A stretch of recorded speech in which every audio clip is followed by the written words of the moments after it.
PBS Utah presents the Governor's Monthly News Conference, an exchange between Utah reporters and Governor Spencer Cox.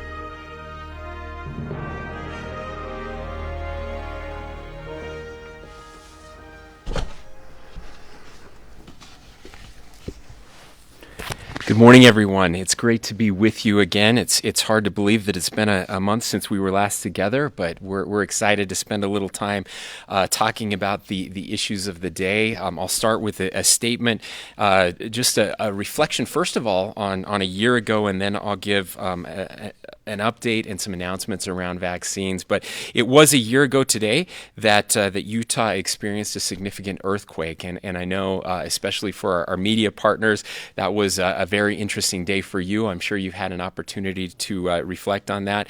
It was surreal, I think, for all of us. I have to admit, I was in Fairview. We did not feel the earthquake in Fairview, so I did not get the raucous experience that those along the Wasatch Front and especially in the Salt Lake Valley and Magna area felt that year ago. However, it is a perfect time for us to reflect back and to remind ourselves that we do live along a significant fault, and it is important for all of us to be prepared for earthquakes. We do know that we have a 50% chance of having an even more significant earthquake, something north of 6.7 over the next 50 years, and as such, we would ask all families and people who live here in the state of Utah to be prepared, and you can do that by visiting bereadyutah.gov. It's a great source for information for all kinds of potential tragedies but especially earthquakes. We also will be having our annual earthquake preparedness shakeout event on April 15th. So that is coming up. You can go to shakeout.org/Utah for more information to practice at your place of employment and with your families. We will also be having a special town hall tonight at 7:30 p.m. on the Be Ready Utah YouTube channel. So again, you can go to bereadyutah.gov or go to YouTube and search for Be Ready Utah. And at 7:30 p.m. tonight, we will have experts on there discussing the earthquake and preparedness. So I know it was the beginnings of the pandemic. Everything was shutting down, and then this earthquake hit, and we were all wondering what was next. We've avoided the locusts and some of the other potential things, but we have not avoided. And I will just mention this: we have not avoided drought. And yesterday, I did make a declaration, an official drought declaration, encouraging Utahns to conserve water, to be careful as we head into the spring and summer months, knowing that we are starting at a deficit.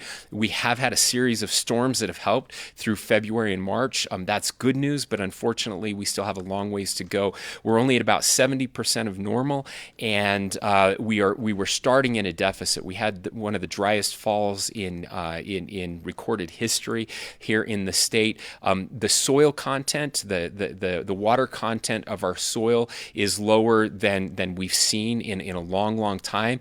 And that's impactful because when the runoff does happen, it will soak into the soil instead of going into our reservoirs.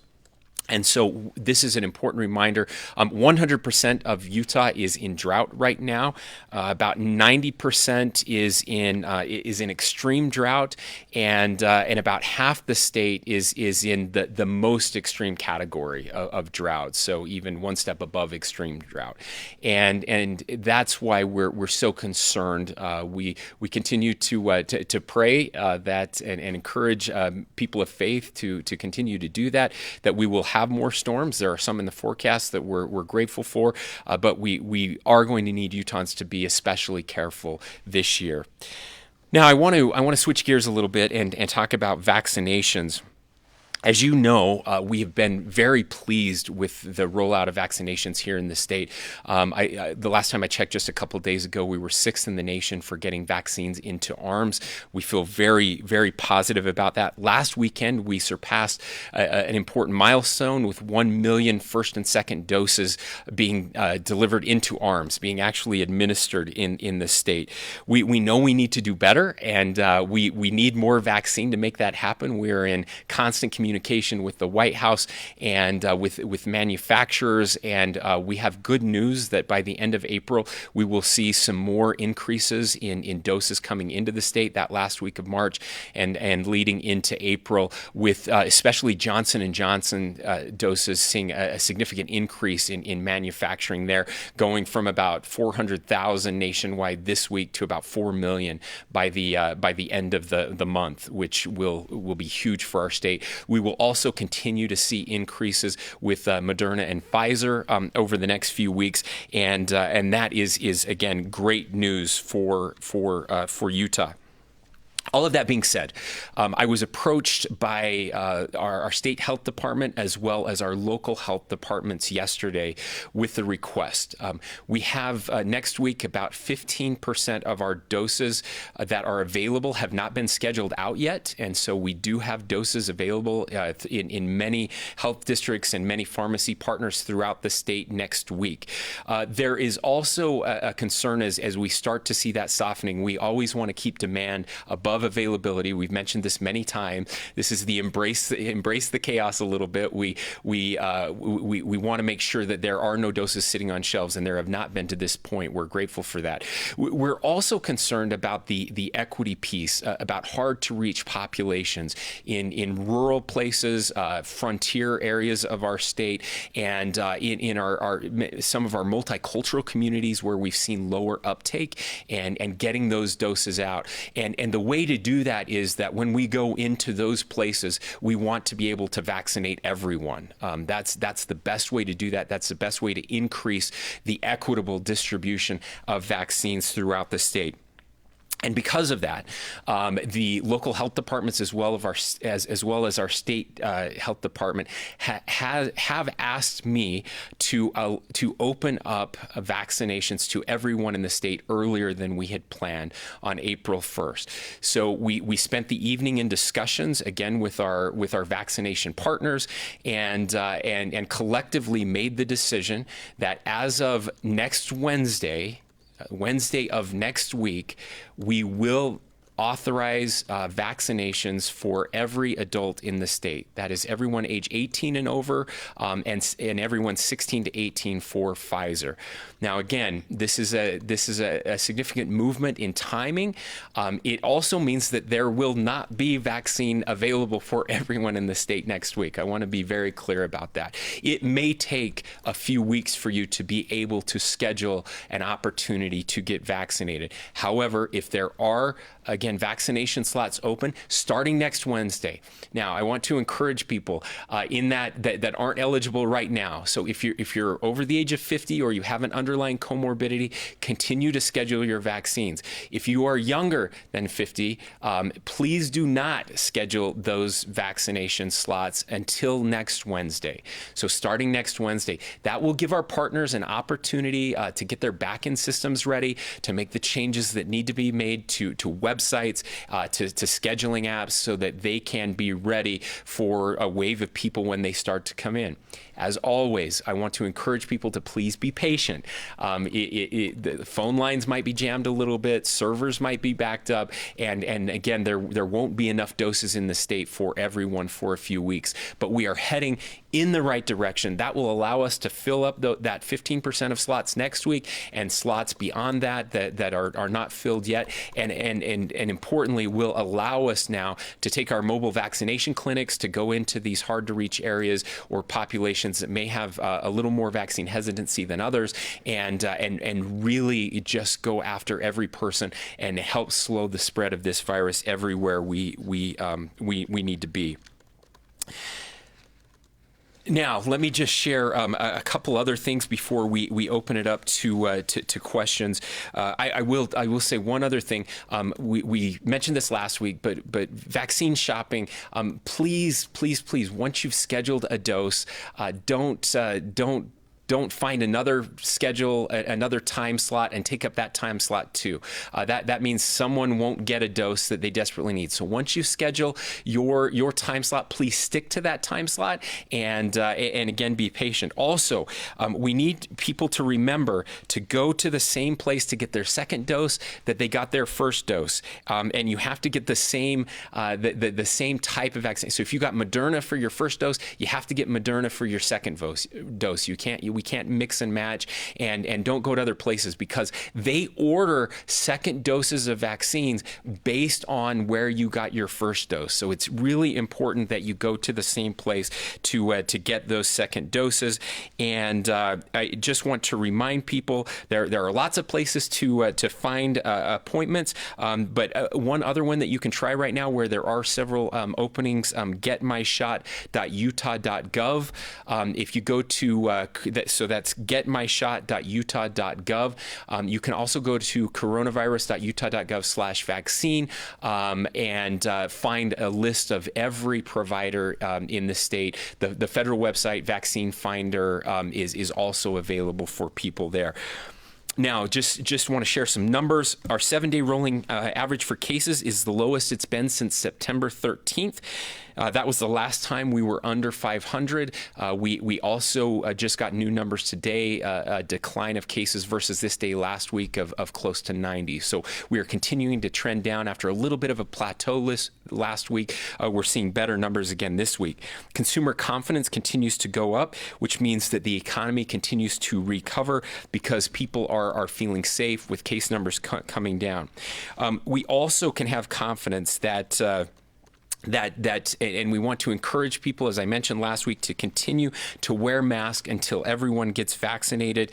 And here are our vaccine updates for the week that just ended. 1,080,039 doses administered. A week ago today, our total doses administered was about 936,000, a weekly increase of over 143,000 doses. The best numbers of all, 81% of adults ages 70 and older have received at least one dose of the vaccine. Our age 65 to 69 population is now right at 70%, I think 69 and change, which is great news. And our 50 to 64-year-olds now, more than 40% of them have been vaccinated. Now, we don't keep a list of comorbidities. We don't ask those questions when people get vaccinated, but we do know that a significant number of people under the age of 50 with comorbidities have also been able to get vaccinated. For our transmission index, I'm excited to announce that we have several more counties that have moved into the moderate transmission level. We only have 5 counties in high right now, 18 in moderate, and 6 in low transmission. The new counties transitioning to moderate this week include Carbon, Summit, Duchesne, and Carbon and Summit are moving to moderate, with Duchesne and San Juan County moving into low. And I think that's all. That's a lot, but we have plenty of time for questions. So with that, we'll go ahead and open it up. Governor, you're saying you're encouraging people to continue to wear masks until everyone is vaccinated. You have a bill that sets a deadline to lift the statewide mask mandate. Your own Department of Health and the Lieutenant Governor said you anticipate about 900,000 people will be vaccinated by April 10th with just one dose. Are you playing with fire if you sign the endgame bill? Well, we're not playing with fire. We're playing with the legislature, which maybe there's not a difference. I don't know sometimes. But we look again. I've talked about this several times over the past couple weeks. we are really happy with where things are right now. We are seeing case counts go down and vaccines go up. That's great news. We have a law that has been passed that will allow the mask mandate to go away, but only a portion of the mask mandate. We still have a mask mandate for large gatherings, which is where those super spreader events are likely to happen, and so it's really important to have masks in those areas. We also have masks still in schools in that population where so much of the early spread was happening, and of course businesses still have the opportunity to require masks in their places of business, and we all have the ability to wear masks ourselves, and we can do that, and that's okay. I'm going to continue to wear a mask until I'm fully vaccinated, and hopeful that everybody else gets an opportunity. I have not been vaccinated yet. I anticipate that I will get vaccinated once we lower the age limit starting next week. Really looking forward to that. It's something that we've been waiting for, and so we can still keep people safe, and we've seen that in other states. We've seen it in states that, quite frankly, that don't have mask mandates. People are still wearing masks at similar rates, regardless of whether a state has a mask mandate or not. And we've seen from our own numbers, as we've done some polling throughout the state, that people listen. People are smarter than we give them credit for, and we give them good data, good information. And if they know that there is still spread happening, they know that people haven't been vaccinated yet, maybe they haven't been vaccinated yet, that they will still wear masks. And so we'll continue to encourage people to wear masks and to follow the health guidance rather than a law that forces them to do that. Can counties create mask mandates under the bill if they want to? I should know the answer to that. I believe that it does allow an opportunity. I shouldn't answer without knowing for sure. Let me check that and make sure and get back to you. Speaking of vetoes, Governor, you've got a number of bills still on your desk. One of them that's attracted some attention is about mandated porn filters for devices. Do you have a sense yet if that's something you'll sign or veto? So that is on our list to review starting Monday, I think. So we just go through these in a kind of an organized fashion. So we have not talked about that bill with our team yet. All of that being said, there is some misreporting that's been happening at the national level on this, not our local partners. You guys have all been great. This bill really does nothing right now, and I think it's important to point that out. It only does something if several other states pass a similar legislation, and I don't know if that's likely to happen or not.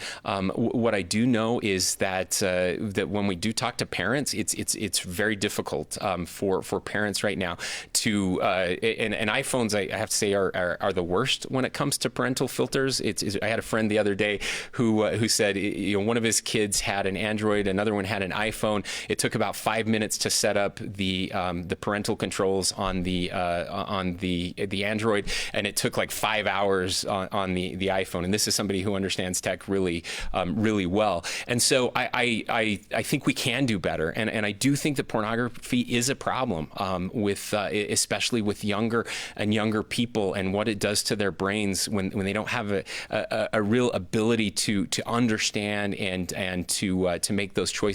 So really, we want to empower parents. I'll take a hard look at the bill and see what it does. If nothing else, it sends an important message, I think, to people that we need to do better there, and then we'll see what other states do. What about the social media moderation bill? Are you looking at that one? Yeah, that's also on our list to talk about. We've had a lot of pushback on that bill. I think we all have concerns with social media right now. And as I've talked to the sponsor, as we talked to the president of the Senate, who is very involved with that bill, they're all concerned. And I don't know that they have the same concerns that maybe this bill is has been kind of portrayed as. This isn't we're worried that Donald Trump was kicked off of Twitter bill. It's more we're worried about the way that social media is the toxicity that's happening around social media, and how we moderate that in positive ways, as opposed to just algorithms, and then making sure again that people have the ability to share their thoughts, even if they are unpopular, in a way that is consistent with the First Amendment. Now, I recognize that these companies are private companies and they are not controlled by the First Amendment, and so that's part of the conversation that's happening out there. There's some arguments over whether or not the bill is constitutional or not, and so I have concerns with the bill and I have concerns with social media, and we're continuing to have those conversations about how to solve this the right way. I had a follow-up on the mask mandate and the change there. Most lawmakers are 50 plus. They've had a chance to get the vaccine, so any increased risk won't really affect them as much. For the Utahns who have been patient, who've done what you've asked, who have not cut in line, I'm sure many of them would rather no maskless people be running around. Lifting the mandate will increase the number of maskless people who are out there. What's the upside to that, and what's your message to people who have been patient? Well, my message is get vaccinated, because starting next Wednesday, again, vaccines will be open to everyone, and we're speeding that timeline up. We're getting we'll be getting additional doses and helping people get vaccinated as quickly as possible. As to the upside, you'll have to ask the legislature about that. I don't know that there is much upside at all. This is not what we wanted. I've been critical of it from the beginning. We had a timeline that we set out. The legislature disagreed with that. We negotiated. We got as many days as we could, and so that's where we are. What I will say though is the good news for everyone is, again, case counts are really, really low, and masks have improved. We now know how to protect ourselves with masks, and so we're all going to have to make those decisions. And we've seen that. We've seen again, think about the places where you're going to go, where you will be you will be connected to lots of people that could put you at higher risk, right? So we still have a mask mandate for those gatherings of 50 plus, which I think is really important. We've seen, I think Harmon's yesterday mentioned that they're going to continue to require masks, which is absolutely their right, and people need to respect that, and they should, and wear masks. We'll be encouraging people to continue to wear masks. And so, again, I think we're probably making a bigger deal of this than the science shows that it will be, because again, I really do believe that lots of people, most people, will still continue to wear masks even after that mandate goes away. So why not veto it and make them own their vote then? Because if you're that concerned about it. Look, that's a great question, and it's still a possibility. But when I negotiate with the legislature, right, when I engage in those conversations, and this is the practical piece that I think a lot of people don't understand of the sausage making, right? When we have a choice every time. We can just say, hey, we're going to veto that bill and we're not going to negotiate. But when I involve myself in the negotiations, then I have to do what I believe is best for the state, and I have to get as much as I can. We believed that they had the votes to override a veto for an immediate end to masks. I believe that wholeheartedly. Now, some people may disagree with me, and that's fine. But in those conversations, once I engaged, I had to say, look, we need more time. And so we started negotiating, and the spot we got to was April 10th. And if they would get to April 10th, buying us an extra month, then I wouldn't veto the bill. And so I felt like that was the best thing to do. I got an extra month. And so I can't tell them, hey, I'm going to negotiate and then turn around and veto your bill. That's how you lose the respect of the legislature, and that's not how I operate. When I work with them and I work closely with them and I try to get the best option for the state of Utah, that's how the negotiation works. Lawmaking isn't pretty. It's difficult. There are always give and takes, and those are decisions we had to make. But we felt comfortable, even public health, by the way, while this is not what they wanted, by seeing case numbers coming down, the weather's warming up, people are outside more, knowing that we're vaccinating 25,000 people every day, new people, then we feel more comfortable with where we're going to go. Now, time will tell. And again, I've said this before, if we see this turnaround and case numbers start going up significantly, or new variants come in and there are problems, we can call the legislature back into session. and say, hey, we have a new problem. You've wanted to be a part of this from the very beginning. And that's the other thing I think people don't realize is governors across the country have been using the legislature's authority to do these types of things. This really is a legislative decision. We get emergency powers, and emergency powers are the ability of the executive to act like a legislature. That's what emergency powers do. I get to act like the legislature when I declare an emergency.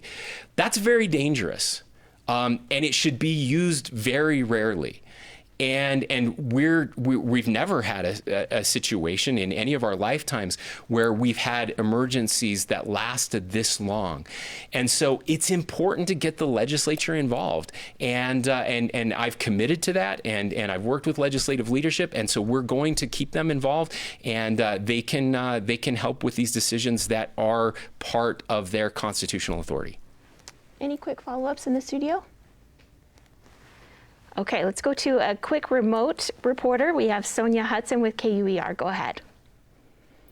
Hi, Governor. You touched on this a little bit in your opening remarks, but there is a disproportionately lower rate of vaccinations for racial minorities in Utah. And I know that the state put out a vaccine equity plan earlier this month, and I'm wondering if you can talk about what part of that plan has been implemented, what still needs to be done, and if you've seen any improvement in the equity of vaccine rollout. Yeah, thank you, Sonia. It is something that we're deeply concerned about, and this is not just a Utah thing. This is true across the country. And so we have implemented the entire plan with our local health districts. They are all working on this, and that's one of the reasons, again, that they asked to open this up to everyone, because it will significantly help them with the equity piece of this. And so we're just really excited. They're chomping at the bit, ready to go, but having to pick and choose which people in that population that they're able to vaccinate it, they said, has made it very difficult for them. So now what they'll be able to do is set aside doses specifically for those populations, go in with our mobile clinics, with different providers who again have close contacts, who are trusted providers in those areas, and just go to town vaccinating as many people as possible. We really think that will help close the gap. And by the way, this isn't just equity for the sake of equity, which is important, but as we look at the numbers, in order for us to hit something close to herd immunity, we have to reach these populations in a significant way. It's not enough to just do 70% of the general population, but have these pockets where we're at 30% or 40%. We have to do better. So we are committed. We're going in with everything we have to close that delta. Thank you. Okay, that's all the time we have for our television broadcast. So join us back here for the Governor's Monthly News Conference next month.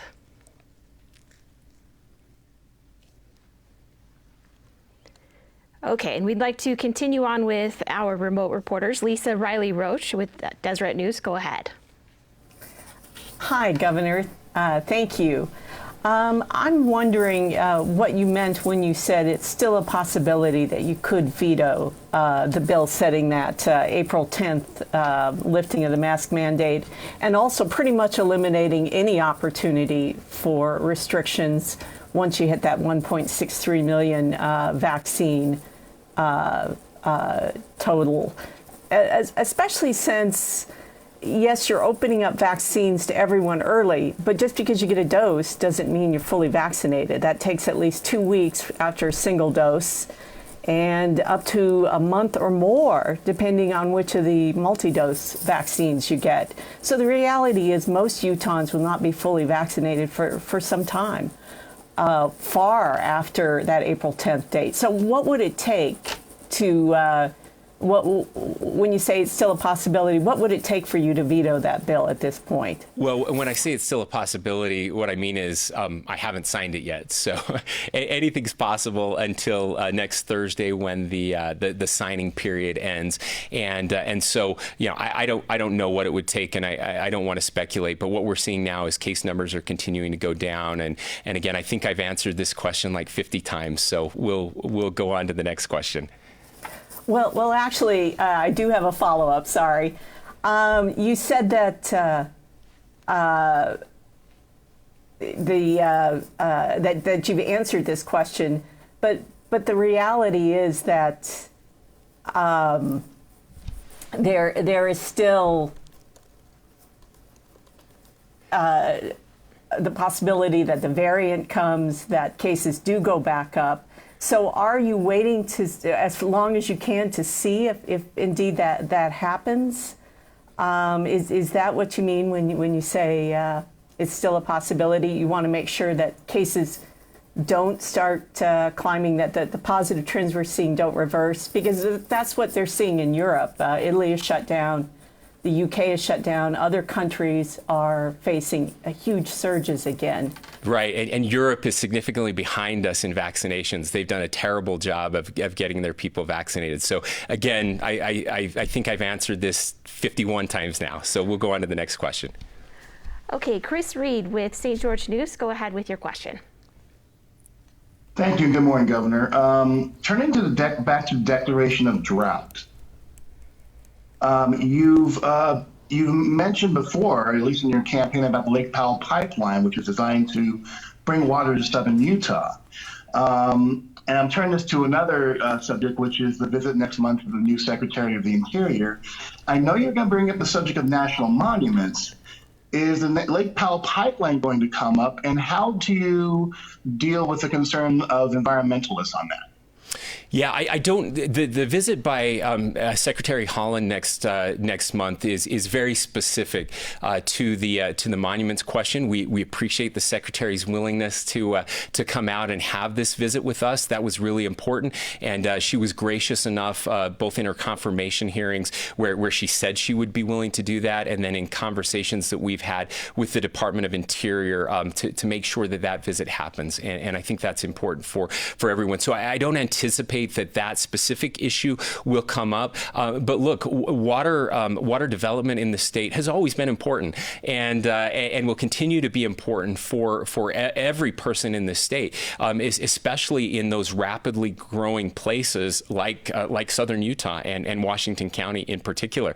And so I'm very grateful for our predecessors, our ancestors who came to this place, who developed water, who put reservoirs into place that have made it possible for all of us to live and thrive. And I believe we owe that to the coming generation to be just as responsible as they were in making those hard choices and in making those investments. And so I will continue to support projects like that we know are absolutely necessary. Now, that doesn't mean that we don't focus on conservation. In fact, it's just the opposite. We have to focus on conservation in a very big way. We have to do better, and we're committed to doing that, as are the various water districts through the state. We continue to meet with them. There was a bill passed in fact, there were over 500 bills passed, and we tend to focus on maybe 10 of them. But there were several others that are really important. One of those bills was a bill that would require plans for metering of secondary water. That's a really big deal and will help us in the water conservation part of water security over the next 50 years. I think that was a bill that Senator McKell ran, and really important and impressive bill. So those are the kind of practical things that we'll be working on while the Lake Powell pipeline gets all of the attention. It doesn't mean it's the only thing we're doing, and so that's my message. It's really an all of the above approach to the way that we manage water, and we're going to have to be more careful and more diligent in doing that over the next few years. To that note, are you expecting further restrictions this summer on when it comes to the drought? So we'll watch that very closely when it comes to restrictions, and those restrictions are usually done at the water district level. I can just tell you on my own farm, depending on the year, we make those decisions all the time. In years like this, we're often under restrictions by the 1st of June. Other times, in times of plenty, we're not under restrictions until August. It's time frames. So I anticipate, depending on the locale, depending on which reservoir storage you're under, that we will see restrictions fairly early this year. And I know there was a follow-up. Sorry. And my apologies. I just want to ask, what do you think the timeline is at this point for the Lake Powell pipeline? It's been talked about for well, I mean, I can even say decades, but where does it stand at this point? Yeah, that's probably a better question for the local water district there that is directly involved in those negotiations. But we have been very supportive of everything that's happening there. There are a lot of hurdles that obviously have to be jumped through for this, but we're closer than we've ever been in moving this forward. There were also, again, some changes that were made at the legislative level this year. We have a new commission, a Colorado River Commission, that will be working towards the renewal of the Colorado River Compact that's coming up very soon. We also set aside a significant amount of money to be able to fund those efforts. Again, making sure that we're protecting water for the state of Utah. So we're very very hopeful and optimistic on what's happening. Obviously, with the change of administration, we'll be working closely as we go through the permitting process. Again, we're close and hope to have those things moving forward this year so we can actually get started on the project. Okay, Jacob with KSL.com, go ahead with your question. Good morning, Governor. I think last week Dr. Dunn mentioned that we're kind of hitting another plateau in cases. It looks like they're at 560 new ones today, so it's kind of holding in that like 400 to 600 range each day. Obviously, we're vaccinating more people every week, but you mentioned earlier that we'll need to keep wearing masks until we have enough people vaccinated. I guess how do you keep people engaged and wanting to continue with all those health measures that we've been talking about for the last year? Even as we're continuing to vaccinate more people and we're seeing that mask mandate lifting coming soon. What do you do to keep people engaged and not wanting to, be a little more lax and loosen themselves with their own restrictions? Well, I hope that we can do that again with your help. That's why we continue to have these press conferences. We continue to use social media. I can tell you that's not my concern right now. My biggest concern, and I will say that while we did see a plateau last week, I think cases only fell about 3%, which isn't nothing. That's good news. They still fell. That this week we're seeing a bigger decline than we did last week. And again, the case numbers stay. I always have to remind people, and I think we should. I hope people know this right now. But we don't compare cases one day to the next because every day of the week has a different flow to it. The best way to compare cases is this day of the week versus this same day last week. That's how you compare cases to see if you're declining. So we don't look at what Monday, Tuesday, Wednesday look like. We look at Monday versus last Monday, Tuesday versus last Tuesday, Wednesday versus last Tuesday or Wednesday. So for those at home, if you're curious to see what's really happening, that's how you tell what's happening. And so the good news again today, we saw I think it was about an 18% decrease from this day last week. Now yesterday we did see a slight increase, but Monday and Tuesday were fairly significant decreases as well, 10% plus. So we feel good about that. And to see those numbers below 500 for the first time. The other number that I would recommend that people watch is the percent positivity, because that's kind of a precursor to where we are with cases. And our percent positivity, we have two metrics. One is the test over test, of which we've been below 10, which is a good number for quite a while. And then, the test over test is below 5%, which is a really good number. And then the people, the number of people who are testing every 90 days, and that metric is below 10%. So those are all still trending in the right direction. And then the lagging indicators, which are hospitalizations and deaths, which continue to fall in a very, very positive way. So I just want to point that out. But I said that's not what I'm concerned about right now. And I can't wait for that narrative to flip a little bit. What I'm concerned about right now is the willingness of people to get vaccinated. That matters to me so much more than case counts right now, because ultimately that's how we end this and how we end this long term. And so what I worry about is as case counts go down and restrictions are loosened and people feel more comfortable, that they'll feel like maybe they don't need to get vaccinated. That worries me more than anything right now. And so we have a media campaign that's going on. We've been talking to the White House. Some of the funding coming out of this latest stimulus package involve media campaigns, and we've asked that we keep a lot of that locally. Every state believes that we can do a better job of messaging that locally with people that are recognizable. I want to thank our comms teams and our vendor partners who are helping to get that word out. If you haven't seen some of our ads that are going out, you'll be seeing more of them. But it's this idea, if you want to get back to this, and it's people in concerts and hugging their kids, all those the things that we miss most, then get this, and it's showing people getting shots in arms. And so I anticipate when it's my turn to get a vaccine, we'll try to make that as public as possible. We'll invite you guys to come, just hoping to show to people that it's safe, that it's effective, and that it really matters. So honestly, that's what worries me more than masks right now is people's willingness to get vaccinated. Okay, Katie with Deseret News, go ahead with your question. Hi, Governor.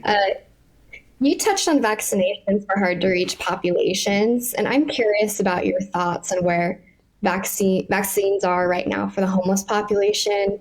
Have enough homeless Utahns been vaccinated? Yeah, well, not enough have been vaccinated yet, and so we're working closely with our county health departments. Obviously, Salt Lake County has the largest population and is home to by far the largest percentage of our resource centers for our homeless population. We've done pretty well there. I was talking with my senior advisor Pamela Atkinson about this just a while back, and she said it's been remarkable. They've been able to go out and the vaccine uptake rate has been really good with those over the age of 50 who were eligible. And we've had several special vaccination clinics going specifically to the shelters, the resource centers to make that happen. But by making this change next week, that's and again, this is one of the reasons it was requested. It will allow those partners to go out and not just at the resource centers, but everywhere that we find our friends experiencing homelessness and vaccinate all of them, regardless of their age, comorbidities. They don't have to worry about that at all. They can just go and offer the vaccine to everyone. And so we're very optimistic that with this change, we'll be able to reach an even more significant portion of the population and keep them safe. I will say I just have to give a shout out to our partners since we're talking about it. We've seen with the spread of coronavirus in other states just devastating effects with the homeless population in those states. We've done a remarkable job here, and I'm not taking credit. We meaning our partners who help with this population. We've had significant testing events. Anytime there was any spread in those congregant living facilities to help prevent that spread. And while we have had some outbreaks, they've been nothing like we've seen elsewhere in the country. And so we're grateful for that, and getting them vaccinated will just protect lives. Do you have any sense of where vaccinations are at with frontline workers? I wonder, especially if the mask mandate lifts, if those folks have had a chance to get their shot, if they don't fall into any of the other risk groups. Right, and we have not opened it to any other eligible category outside of using a risk-based approach. That was very deliberative. We understand, and my heart goes out to everyone that wants a vaccine and that feels like they should be further up in line.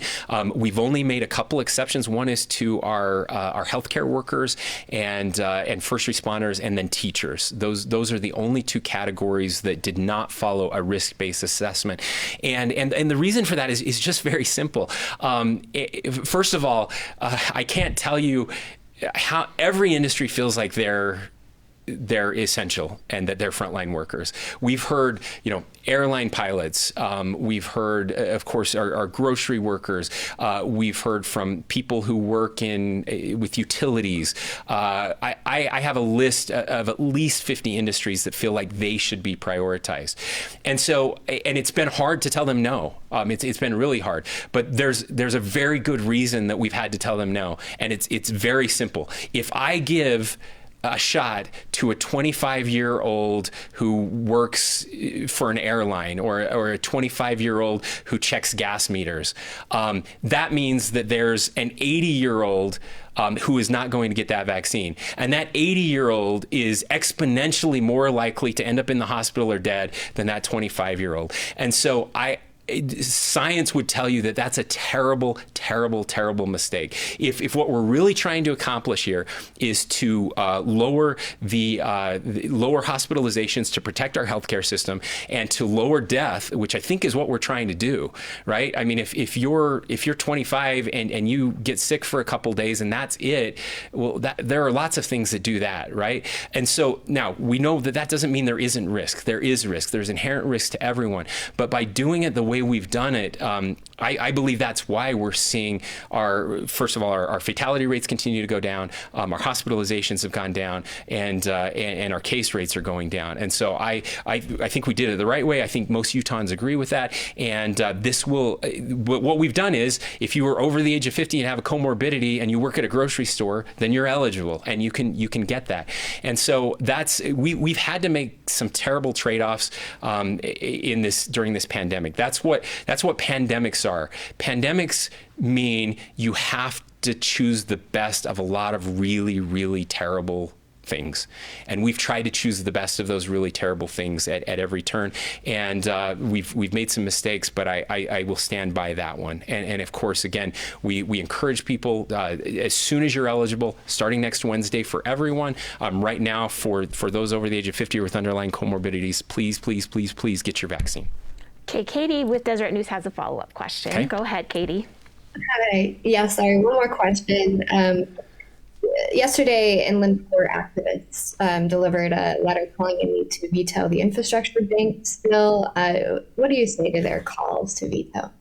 Well, I surely appreciate it's always a positive when people get involved in the process and making your voice heard. We need more of that. We need more people to pay attention to get involved. I have received their petition. I have had an opportunity to review their concerns and recognize those, although I disagree with them. I've been very supportive of the inland port and especially this piece, which expands those opportunities into rural Utah, where that infrastructure is desperately needed, and where it will make an impact on those communities in a very positive way. I would actually argue that this will take pressure off of the main inland port in Salt Lake and move some of those projects out of Salt Lake, which I think would be a benefit to those who oppose the inland port. The inland port already passed. The inland port is in law. The inland port is already happening. What this bank allows us to do now is to put the infrastructure in place to make sure that it's successful. I'll also say that I've had several conversations with the inland port, with their board, with their executive director, and others. And what I'm seeing around the environmental piece of what they're doing out there is truly remarkable, and something that isn't happening in other places in the country. And I think it's something we'll all be able to be really proud of. Get trucks off the road, which will be good for our air quality, and it will what they're putting into place out there with alternative energy sources, including solar and potentially hydrogen. There are so many awesome things happening out there, and so I will be signing that bill. All right. Any other questions? Okay. Yes, actually, sorry. Governor, you mentioned earlier and were talking earlier about vaccine hesitancy and overcoming that. There was a recent NPR survey from last week that found 30% of adults nationwide say they don't plan on getting vaccinated, and the group with the highest refusal was Republican men at 49%. As a Republican man, what do you say to this group to convince them to get their shots? Yeah, I saw that report. Those numbers are a little different than the numbers here in Utah. We've been fortunate in Utah to show that that many people are interested in getting this vaccine. In fact, I think we've been as high as second nationally when it comes to a willingness to get the vaccine. So I feel good about it. That being said, I think those breakdowns would be accurate here. It's very likely that Republican males are more hesitant than some others.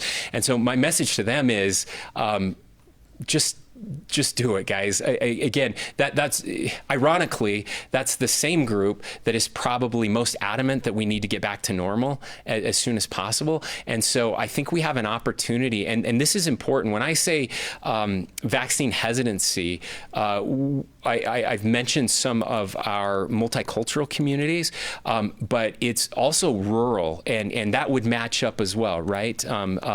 Those of us in rural Utah, like me, we tend to be more conservative, especially men, and so we know that there's higher vaccine hesitancy amongst that group. And what I would say is, like, the thing that you've been arguing for the most over the past year is now here, and it's really simple. It's safe. We have ample evidence now that shows that it's safe and that it actually works, and so we're going to be, look, I don't know that the governor's going to change their minds, but I think there are some other people out there potentially who could change their minds.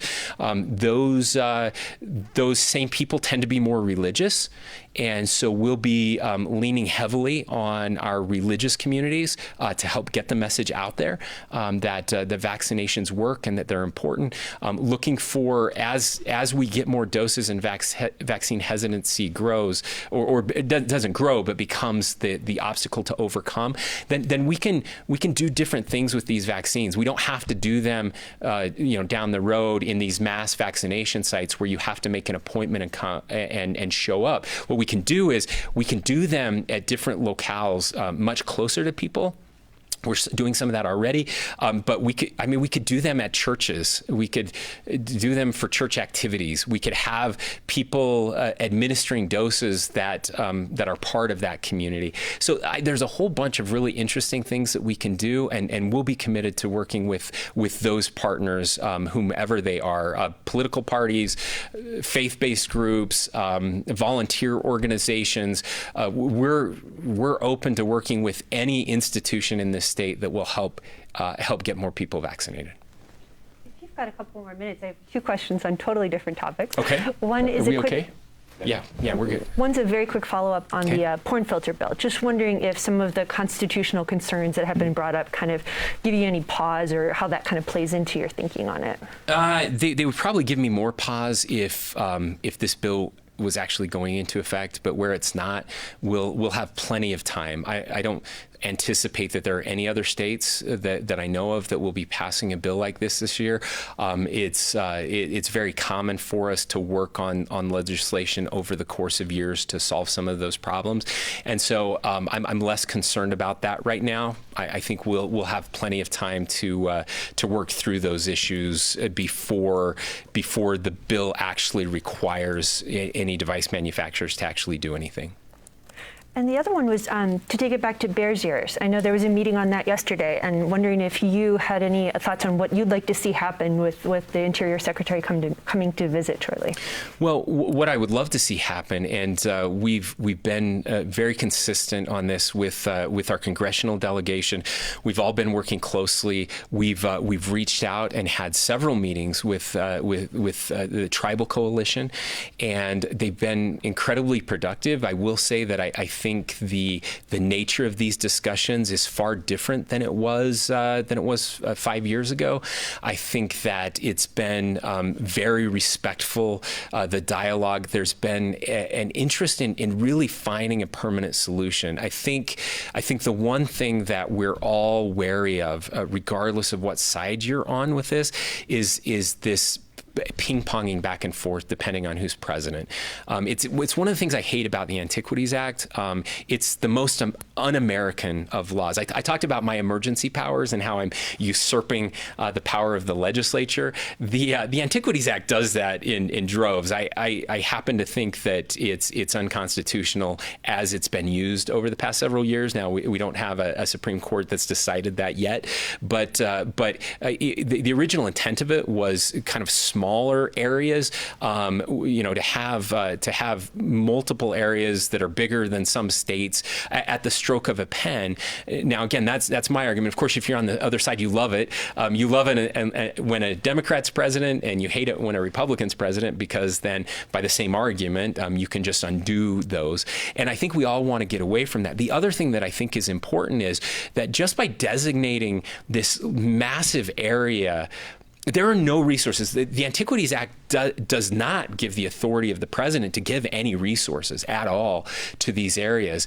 And I've used this comparison before, but you'll all remember. We talked about the earthquake. You'll remember the monolith that was found in the desert that aliens had surely put there for several years before it was discovered.